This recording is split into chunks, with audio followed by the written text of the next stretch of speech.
Alors, est-ce que vous pouvez nous expliquer comment vous avez appris la naissance du projet et qu'est-ce qui vous a motivé à accepter ce projet? Mais c'est les réalisateurs, je le connaissais avant, je le connaissais, pardonne-moi parce que je parle pas bien français, j'essaye. Je le connaissais et il m'a proposé ces films-là, mais les personnages, c'est vraiment c'est une des plus connus poètes en Italie qu'on a. Donc quand il m'a parlé de ça, je pensais que qu'il était vraiment un peu fou comme projet, parce que de le faire, ça que vraiment on a imaginé à l'école, qu'on a étudié, de le faire vivre.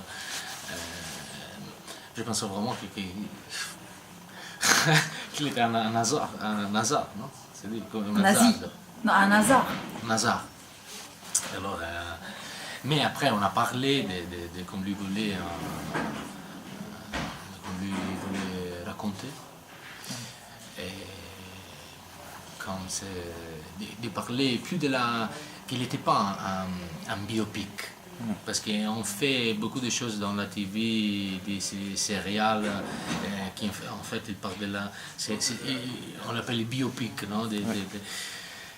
Et c'est plutôt un film sur la poétique de ces poètes-là. En faisant démontrer avec du cinéma ça que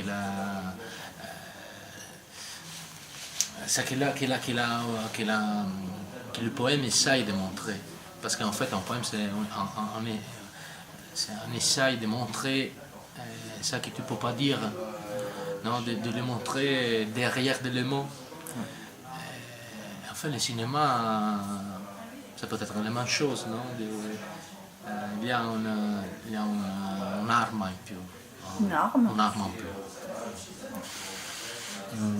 Vous pouvez nous expliquer comment vous êtes préparé physiquement pour le rôle? Je me suis préparé, j'ai étudié vraiment d'abord, parce que les plus grands cadeaux qu'ils m'ont donné, c'est sa chance d'être 4 mois en étudiant.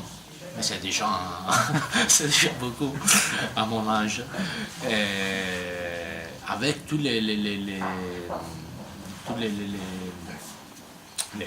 personnes qui étudient Leopardi dans sa vie, qui sont spécialistes de la matière, dans sa habitation pour de vrai, avec les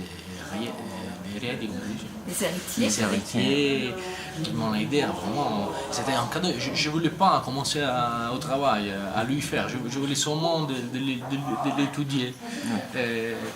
Aussi parce que j'avais un peu peur de le faire, de lui donner une forme, non, d'enfant, de penser vraiment à comment le faire.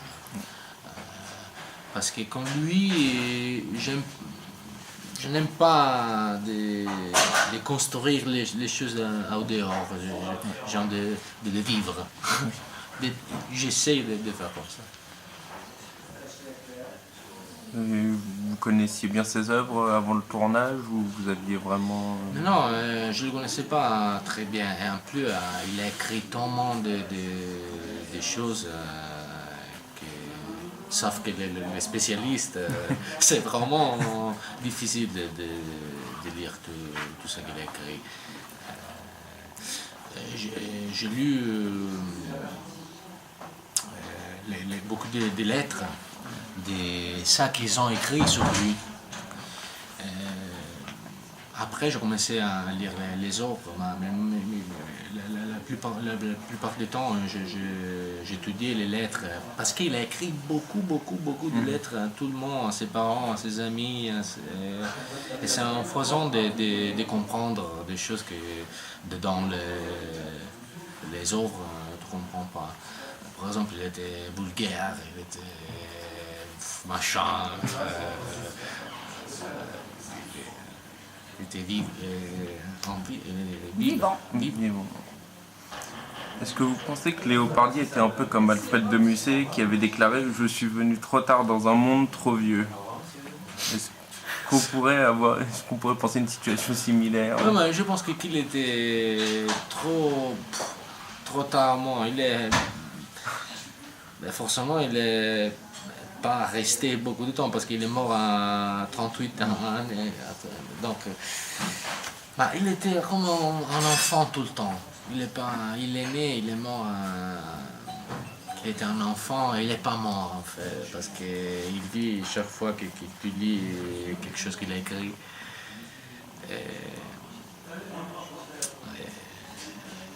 Je pense que vraiment ça.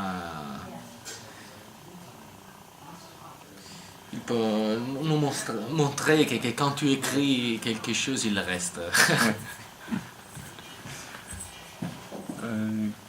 La première fois que vous êtes arrivé sur le plateau de tournage en voyant les décors et les costumes, vous avez pensé quoi? J'avais peur parce que tu vois, on a commencé à tourner dans la vraie habitation de Leopardi, qui maintenant il est un musée. Oui, Un musée. Alors il y a beaucoup de touristes partout, là-bas tout le temps, tous les jours. Et ils voyaient incroyablement les vrais léopards.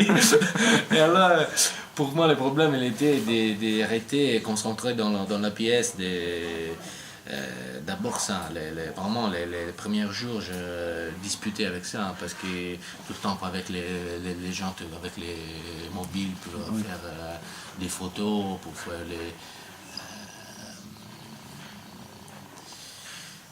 Mais il m'a aidé parce que je pense que Leopardi détestait ce monde-là, même sans les mobiles, mais tous les pays qu'il était autour de lui, pour lui traiter comme un songe, vraiment, comme quelque chose de monstre. Non. Et alors, je pense que aussi ça, il m'a aidé à me sentir un peu comme lui. On peut voir que le film il est quand même assez coloré, enfin il est vivant.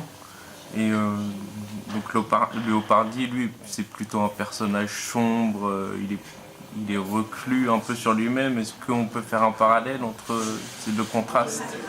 Entre lui et le fait que le film il est vivant. Ouais, vivant, coloré. Je pense qu'il essaye de raconter ce fait-là, que le monde de Leopardi, il était dans sa tête. Dans sa tête, il était vraiment... Il avait ce qu'il voulait. Et tout le monde,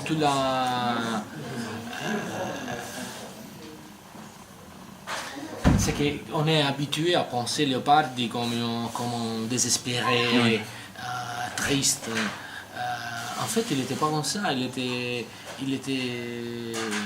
avec beaucoup, un monde de trucs dedans. Il était tout au contraire de tout. On peut dire ça. Ouais. Chaque fois, une surprise, vraiment. Et alors, je pense que pour restituer ces mots-là, sa richesse, le film est plus comme il était Leopardi dedans, que comme il était Leopardi au dehors, comme on pouvait le voir. Et pour revenir un peu sur votre préparation physique vis-à-vis du rôle, est-ce que vous êtes inspiré de certains autres acteurs? J'ai étudié un peu la maladie qu'il était en... ça il faut m'aider, la tuberculose ossea. Une tuberculose des os. La morbo di Potte, il s'appelle. Et d'abord j'ai étudié un peu la forme de la maladie, mais en fait il avait une complexité de maladie. Et on a décidé de ne pas lui montrer comme vraiment il était, un peu comme un elephant man, plus ou moins. On a décidé de lui faire un peu comme un symbole. De travailler sur le corps, mais plutôt comme un symbole que pour la vraie maladie. Il ne pouvait pas voir, il était vraiment souffrant tout le temps. Et du coup, vous pensez quoi de vos collègues acteurs qui comme Christian Bale ou Eddie Redmayne qu'on fait des transformations physiques comme ça. Non, mais je pense que chacun il fait ce qu'il veut. J'aime pas qu'il fait ce travail pour montrer quelque chose. Non? Si tu as besoin de le faire, tu le fais. Ce que j'aime, c'est ça. C'est un acteur qui segue, come si dice? Il suit sa envie de faire, pas ça que la presse il dit de lui. Alors c'est pour ça que parfois un acteur il fait ce truc-là pour montrer, pour le dire qu'il l'a fait. Et alors ça je l'aime pas. Mais par contre quand je vois cet acteur que tu me disais, le film, l'important que je vois les personnages et je vois pas l'acteur. C'est ça que le rôle d'un acteur pour moi. Est-ce que vous pouvez nous parler un peu de vos futurs projets comme Alaska? Alaska, oui, je viens de tourner en fait deux films. Celui-là que tu me disais, c'est un film coproduit entre la France et l'Italie. Ouais. Après, j'ai tourné un film en français avec Laurence Fat. Et maintenant, c'est les deux choses que je viens de faire. C'est pour ça que j'ai appris à parler français, que j'ai commencé à... et ça a été les deux bons films. Je ne l'ai pas vu encore. D'accord. Je ne sais pas s'ils vont sortir à Venise, ça peut être l'italien. Ouais. Parce que cette année à Cannes, il y en a beaucoup. Il y a déjà beaucoup de choses. Des réalisateurs italiens. Et vous pensez continuer à tourner dans les films français? C'est pas moi qui choisis. Si l'opportunité... Oui, ça vous plairait de... Oui, je vous plais, mais chaque fois que tu tournes en dehors de ton pays, c'est un monde nouveau.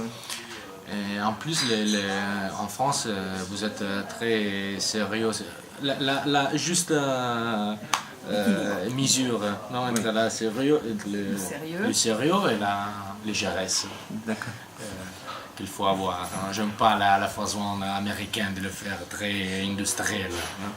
Le cinéma, il faut le faire plus libre. Et je sens qu'ici, vous avez ce potentiel. Cette liberté. Cette liberté-là, qu'on a un peu perdu en Italie en fait. C'est pour ça. Je la retrouve un peu. D'accord. Et vous pensez quoi du cinéma asiatique? Je ne le connais pas vraiment. Et des films indépendants américains par exemple? Oui, j'aime les films qui sont censés. On peut le dire ça? Oui. Censés. Oui. Ça, quand je sens qu'il a trop de machines, trop de constructions, non, je n'aime pas. C'est ça. J'aime plus les choses qui sont volées un peu, ces films-là, qui sont un peu... Quand il passe quelque chose, non? Quand la vie, il passe dedans. La caméra, il peut prendre, il peut attraper quelque chose. Ces films-là, j'aime beaucoup. Alors, s'ils sont faits en Asie, en Inde, dans l'Inde, dans les États-Unis, pas grave. Okay. Bon, merci. Merci à toi.